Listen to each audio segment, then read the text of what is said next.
Hello and welcome to Spoken Like a Native podcast. My name is Diane. I'm an English teacher from Scotland and a devoted language learner, and this podcast is for those learning English to improve their listening and vocabulary, with episodes on engaging topics like culture, current events, history, and how languages work. If you want to improve your speaking and listening, head over to speakmeters.com, where you can take part in small group conversations hosted by native speakers. This is an amazing way to boost your fluency, expand your vocabulary, and increase your confidence by practicing with qualified, certified, and selected native speakers who really enjoy helping people. There are sessions at a range of levels for English, French, Spanish, and German, so book your first session today. Speakmeters.com. And don't forget, you can take part in this podcast by telling me your ideas for topics. Information about how to get in touch with us is in the description. Enough beating around the bush, let's get this episode underway. Hello everybody and welcome to episode number 10. I can't believe that we're at number 10 already. It's amazing. So this time, Sarah has come back to join me again, but we're going to talk less about her and more in general about idioms. Now, if you were listening carefully, you'll notice that at the end of every intro of these podcasts, I say, enough beating around the bush. So to beat around the bush is an idiom. It's a phrase that you can't really translate directly into any other language. And it means, in this case, procrastinating, putting off, starting something. And we have thousands and thousands of these kind of expressions in English. And it's great to learn some of them and to use them because it makes you sound much more native. So let's get started. And today we're going to talk about some idioms related to animals. Okay, so today we're going to talk about some idioms that we use a lot in English. Hi, Sarah. Hello. And you had a good example to start off with. What was the weather like today? Well, it was glorious sunshine this morning, and then all of a sudden it started raining cats and dogs. Oh my God. So there was a poodle coming out of the sky. Yes, just like that. Can you imagine? Yeah. So yeah, we use that to mean when it's raining really, really heavily. We use it a lot. Yes, it's pouring down. Yeah, absolutely or pouring even down. It's bucketing. Yeah. It's not raining here where I live. Lucky you. Yeah, so I don't have a use for that one. How about, okay, let's introduce the next one. We're going to do today, so the theme is kind of animals. Idioms, which are phrases which you can't really translate. They have their own meaning. And the theme of the ones that we've chosen is animals, which was your idea. So the next one is pigs might fly. Pigs might fly. A good use of a modal verb there. Yeah. Have you got an example? Of when pigs might fly? Yeah. Oh, well, when something is absolutely impossible, that's when we might use when pigs might fly. So I am going to be sitting at the front of Westminster Abbey on Saturday to watch the coronation. Wow. Really? And you might say, and pigs might fly. Yeah, and pigs might fly, yeah. And my example was I have a dog who's called Alfie. He's still quite young. He's only 1 year old. And he's always grabbing stuff, especially when he wants attention. He'll just grab things out of the washing basket, for example. So you might ask me, has Alfie stopped grabbing things out of the washing basket? And I would say, pigs might fly.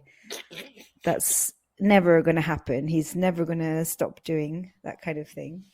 But does he ever lay down and sleep? Is he peaceful ever? Yeah. He's kind of got. He's either excited and being naughty, or he's completely asleep. or he's So, kind of looking for something to do. That's so his. when he's completely asleep, would you Mhm. say if I came round and started looking like I might bother him, would you say to me, "Oh, let sleeping dogs lie, Sarah"? Yeah, I might do. Or would that be the appropriate thing to say? It would probably be correct, but I don't know if it would be because it's not going to bother him very much, to be honest. So that would be probably better if you started saying something else, like, have you gone back to your old employer to ask about that money they owed you or something? Something from the past. Oh, let sleeping dogs lie, Yeah. Diane. Yeah, stop bringing up that stuff from the past. We're not going to solve it going back over it again. Yeah. No, So when we say let sleeping dogs lie, I mean just leave it alone. It's not actually about a dog. Although no. you can kind But, of see the logic of it. yes, but it's more about a tricky situation. Yeah. There's no use crying over spilt milk. Which is a similar kind of leave something in the past, don't go back to it. Although that's not an animal theme. No. So if we did spill some milk, you might say, "Huh, you look like the cat that got the cream." I was trying to think of I don't have an example for that one. Have you got an example? Well, I just looked like the cat that got the cream because I thought that I was very smart Hmm. and I'd managed to, insert in another idiom. And I think, ooh, I'm so clever. Yeah, when you get something, you manage to do something, or you manage to receive something, you're very happy about it.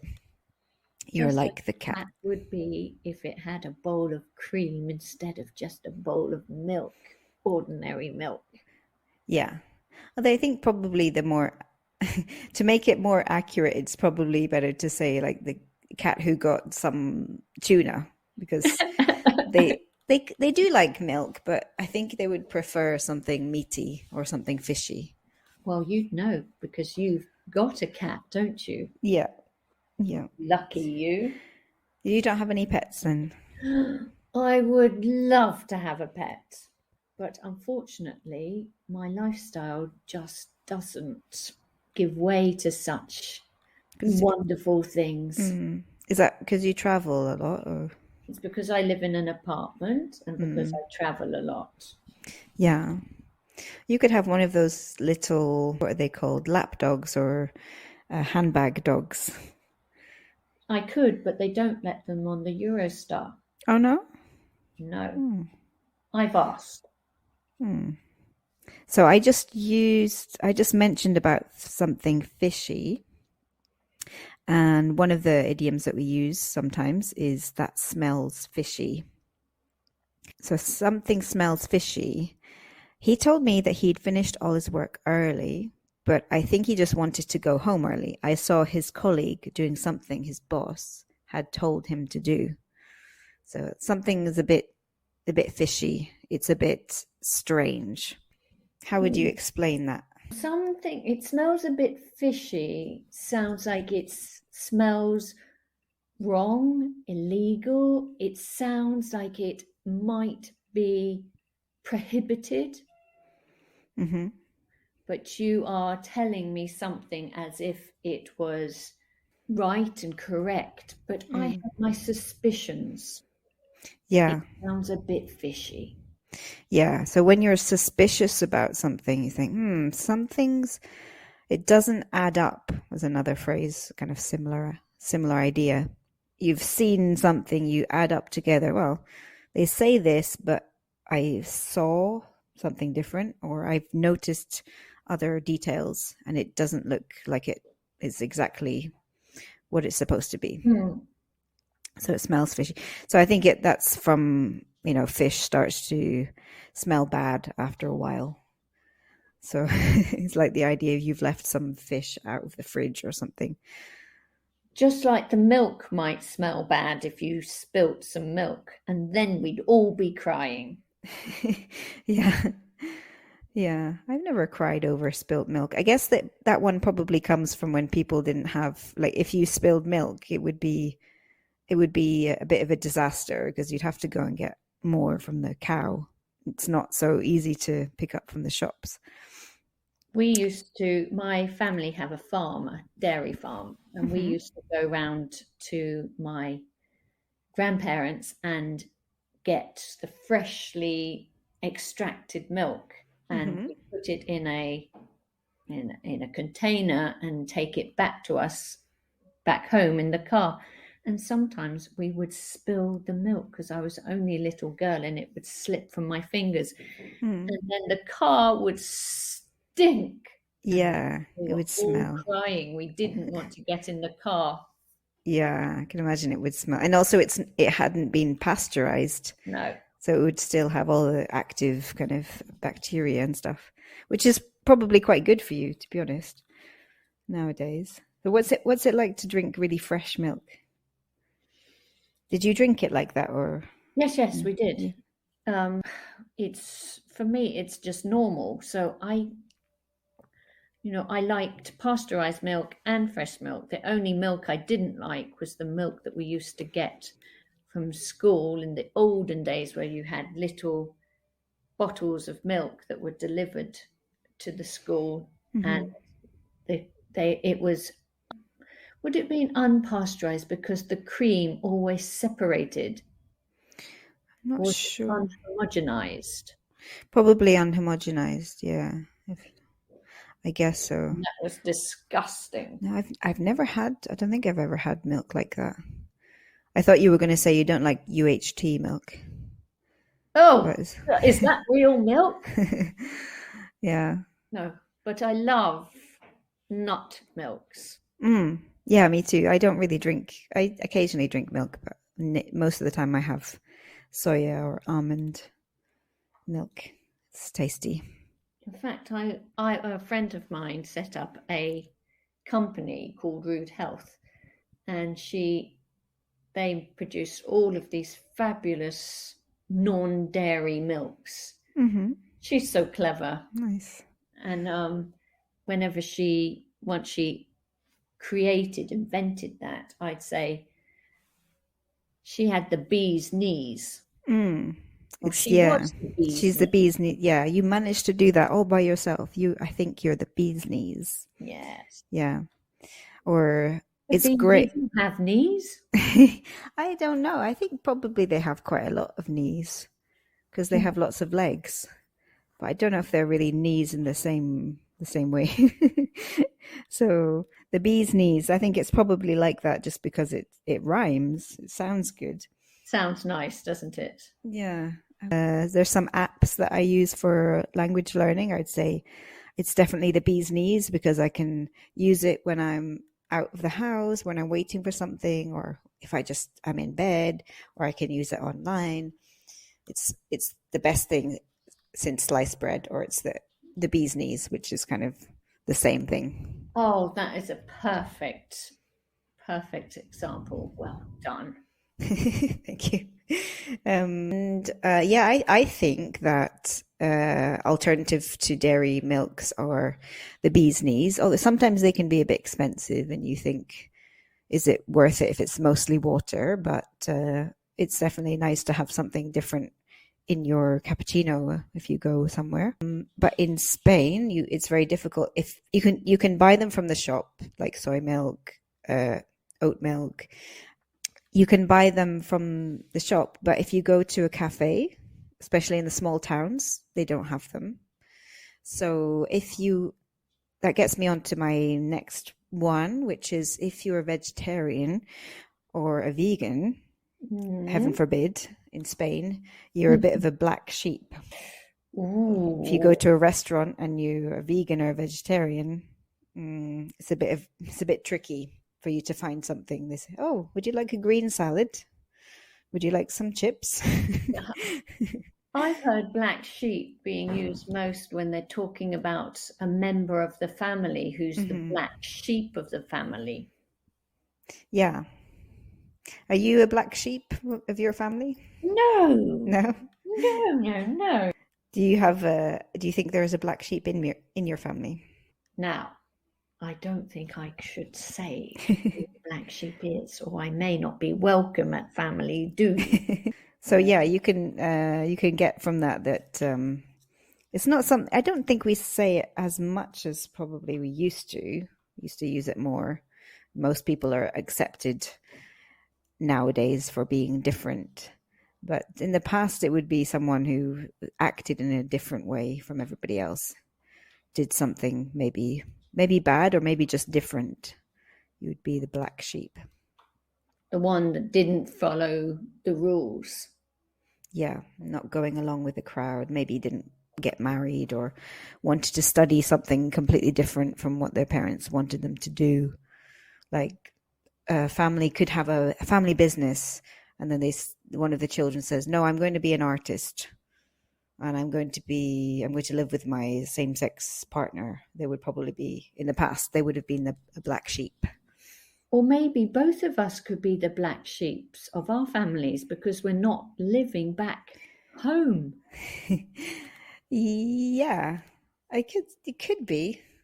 Yeah, my family have often lived in different countries, but yeah. How about your family? Is there anybody else who's living away from England?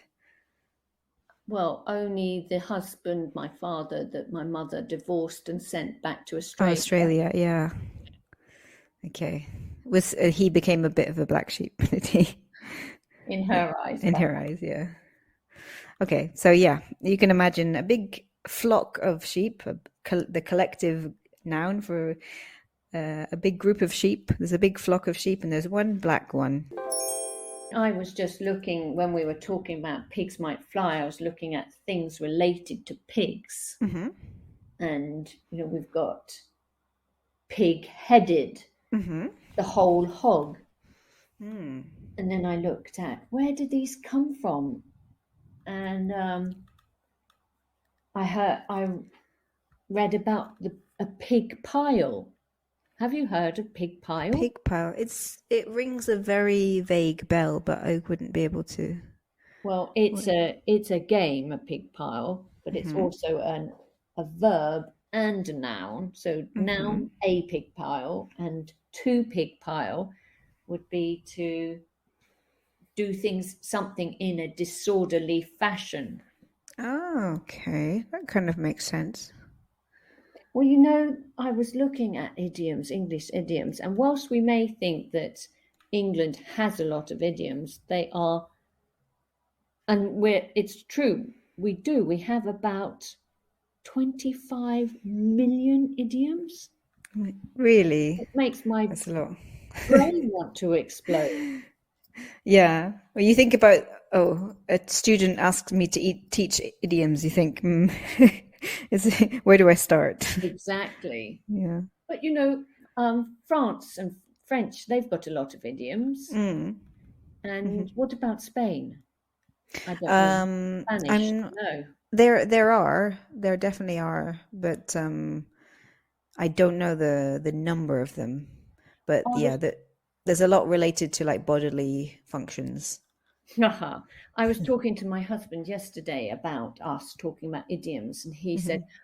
I hate idioms. I never use idioms. What? I said, well, you know what they mean. He said, yes, but I never use them. And I was Mm. like, but it's part of being fluent, is But that you he's understand them. British, isn't he?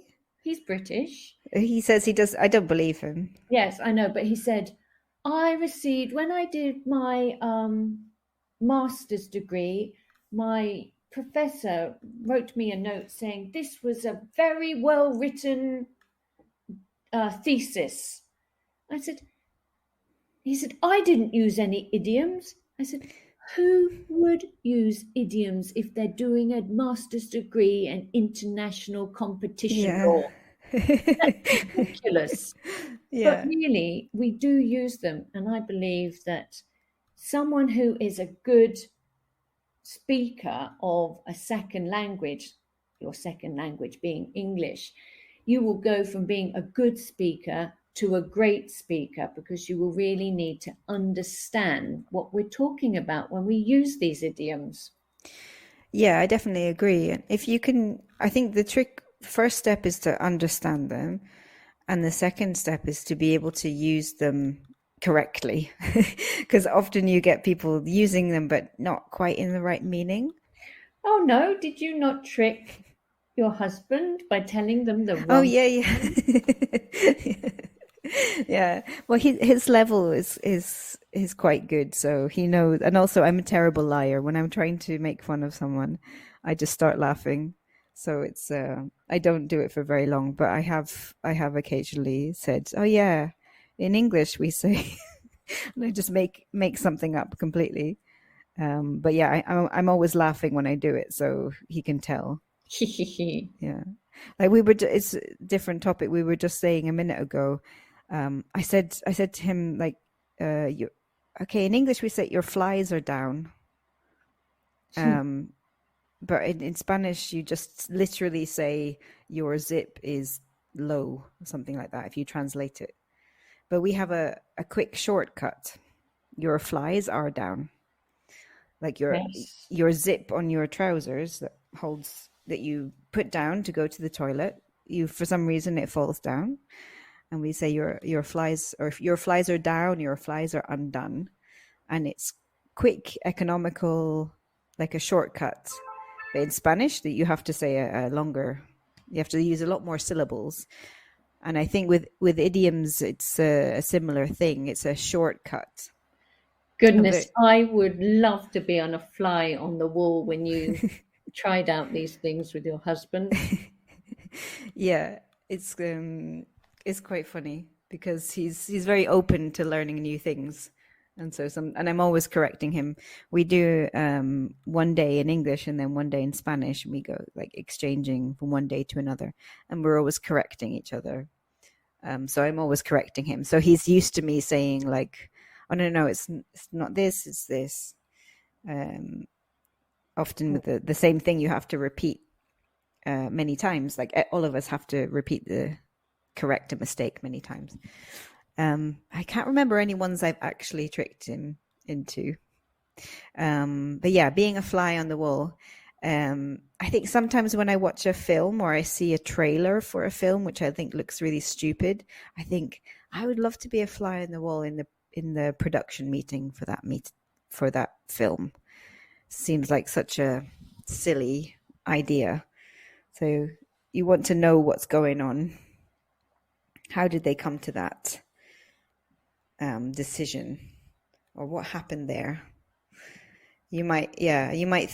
If you see a couple who really don't seem to have anything to talk about as a couple, and then you think, oh, I'd love to be a fly on the wall in their living room and see what they talk about on their own. If they talk at all, Yeah. you might die of boredom. Yeah, they might just put the TV on. Yeah, and I don't know if they still call them. There's a type of documentary called the Fly on the Wall documentary Yes. or program. Did No, you they ever watch still those? exist. Yes. Yeah. Do you like those kind of programs? Love them. Yeah. Like also there would be hidden camera shows as well. This is kind of similar to the fly on the wall. So yeah, a little fly can watch and see what's going on. But I'm sure that a fly doesn't care what we're doing, what the Yes. humans are doing. I mean, those Ant and Dec shows, I can't remember if it's Saturday Night Takeaway or whatever they're doing. They often have funny pranks that they pull, and they hide their cameras Mm-hmm. somewhere where the poor person doesn't realize that they are being tricked Yeah. in whatever is Yeah. happening. Yeah. The Was hidden that Candid cameras. Camera or something like that as well? Sorry? There was a show called Candid Camera. Candid camera. Yeah. Yeah, I remember that. That became, I think still do those kind of programs now, but it was a big explosion maybe in like the 90s and then onwards. So many programs where you don't know you're being filmed and they do some kind of trick, some kind of prank on you. But you could also do a fly on the wall documentary where they know they're being filmed, but they're just following, I don't know, doctors, nurses, or police, or whoever they want to follow, and film everything that happens. I'm sure they do still edit things afterwards, though. I don't know. They must. Yeah. That way they can get the best bits, the juiciest bits. Yeah. And I'm just getting back to your you mentioned that you might one day go to Westminster Abbey. Yes. Do you think you would have butterflies in your stomach? I certainly would. Would I have butterflies in my stomach then? I think I would. I had butterflies in my stomach most last week when I had to give an interview in French. Okay. How did it go? I told them that I was fluent in French. I am not. Yeah. Yeah. It's always nice when you're applying for jobs and you put like high level Spanish, high level, whatever languages you want to put, and then you think, oh, that looks good, and then they say, oh, let's do the interview in French or in Spanish, and you think, uh-oh. Now it's a real test. Yes, it was a real test, but I was very happy at the end when she said that, oh, it's evident that you are bilingual. Oh. Oh, yes, merci beaucoup. You're thinking it wasn't evident to me. No. Yeah, so you would have had quite a lot of butterflies. Definitely. How long do you feel you had the butterflies? Do you usually feel like the day before or just the same day of the same day in the 15 minutes before you're due to kick off. Mm-hmm. Okay, Yeah. okay, it's happening, it's going to happen. Oh, what am I going to say? What's going to happen? Is it going to be successful or not? Yeah. So it's a feeling of nervous, excited energy. Usually, yeah, it doesn't start until you can't do anything. You can't do any more preparation. You can't change anything. And now you're just waiting for it to start. Like you're going to go up on stage to perform or give a big presentation or something like that. I like the idea of all of these animals invading our bodies. Yeah. When I was young, I couldn't sit still. Mm-hmm. My mum used to say to me, "Have you got ants in your pants?" Yeah. Yeah. Yeah, you can. That one's it's very good description. Because butterflies in your stomach, you think probably would feel a lot worse than than the kind of anxiety feeling. But ants in your pants, it does feel like that. Like you just kind of itchy, sort of not able to relax, sort of feeling, agitation. Yeah. I think also butterflies in your stomach can also be for if you're in love or falling in love, you're kind of infatuated, and you're going for the first date or the second date with someone. You can feel that. It's excitement. Yeah. So it's a kind of, overflowing, nervous excitement. And it can kind of be good and bad, that feeling. Especially in a romantic sense, it's very overpowering, but it's in a positive context. But then I think you feel it because there's like you're losing control in some way. Oh, to have butterflies in my stomach again. Such a great reason. Yeah, for a romantic reason, it's it's difficult to. It's like one of those things that you can't organize it to happen. Yes, you can't go click. Yeah, and it happens. No. I wonder if there should be another idiom for like when you're settled in a relationship and you're happy. There should be another. Yes, but it just hasn't sprung to mind. Snails on the brain. No. I'm sure. Does French have any idioms with snails or frogs? Because they have frogs' legs and Now, I know I've said that I speak it fluently, yeah, you but don't know all the idioms. no, I can only remember the French idiom "j'ai la pêche," and pêche being a peach. Uh-huh. And I sometimes joke and I say to people, "Oh, j'ai la banane," or something like that, because of course that would be wrong, and that What does j'ai la pêche mean? it means I'm feeling great. Ah, okay. I'm on good form. Ah, so it's like it's peachy. Yeah, It's exactly. everything's peachy. Don't use that so much in Britain, but in the US, I think they use that. Getting back onto our animals. Yes. A dark horse. He's a dark horse. Yeah. I never knew that he had millions in the bank. Oh, the fact that he has really got my goat. Well, because he didn't give you any. Yes. Have you ever had a situation where you thought, oh, he or she is a dark horse? Well, I have when I discover that they are talented or they have a hidden talent.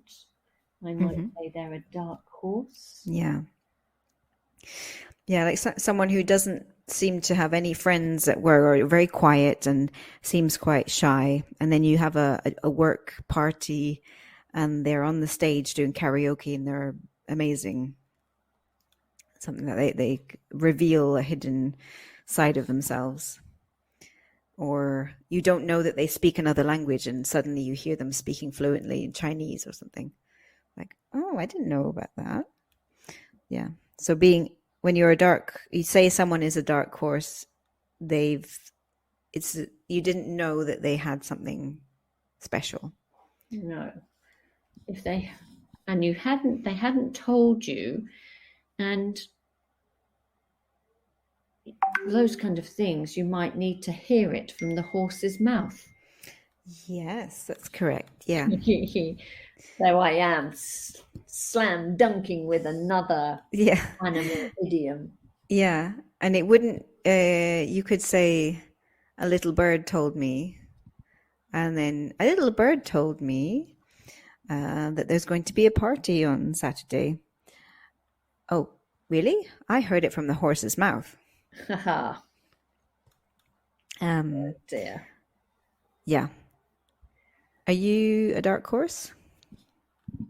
No, I'm not a dark horse. I wear my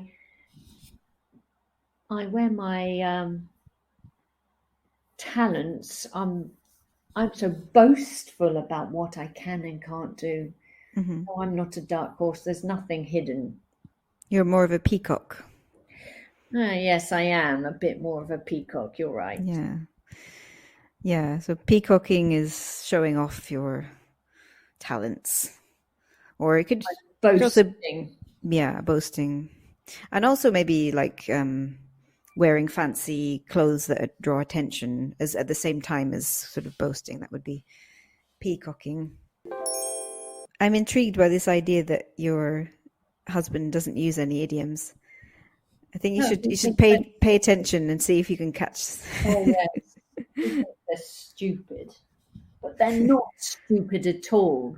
I think they're wonderful. They really bring, color and imagination into a language. Yeah, it's like it tells you sometimes you learn something about history if you go and look up the meaning of something, which is interesting, and it gives you the perspective.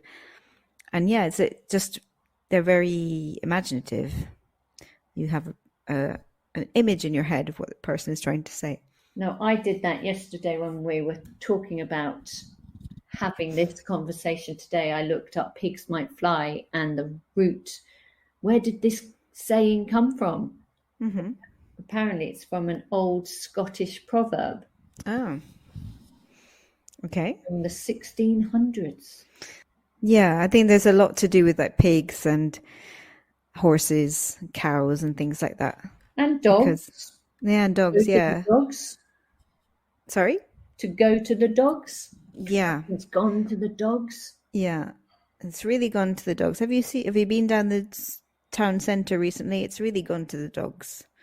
It's gone bad. It's not as good as it used to be. So to deteriorate.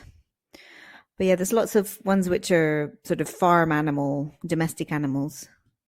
Unfortunately, at that point, I lost the last couple of minutes of our conversation. However, I think we managed to get through quite a few idioms, and I hope you found it useful. Thank you so much for listening. Big thanks to Sarah for helping me, giving some really good examples. And yeah, as she was saying, the part that kind of got cut off at the end was that if you can manage to use a few idioms correctly when you're speaking, and of course if you can understand them as well, it really gives an extra finesse to your English. It really helps to improve how fluent, how competent, how comfortable you sound, and how natural you sound, because it's more in the way that native speakers speak. We use a lot of idioms, and just get used to using them every now and again. Make sure you understand the meaning, but have a go. I hope you manage to get butterflies in your stomach at some point for something positive soon. Maybe going on a theme park ride, or going on holiday, or receiving a prize, or something great like that, or meeting a new partner. And if you see something which you think is completely impossible that you're talking about, then you can use pigs might fly. If you want to know what's going on somewhere, you could say, I wish I was a fly on the wall in that place. So thank you for listening, and next time we will have a bit of a sample from what it's like to be part of Speak Meters. I'm going to show you inside one of my English sessions. So look forward to that. And you can come and join sessions with me on Fridays at Speak Meters if you join up. And also with Sarah. I'm not sure which day she does her session, but she does a regular session there in English as well.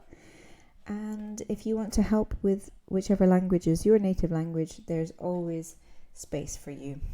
We're hoping to keep on growing the community. Thanks for listening. What do you think about today's topic?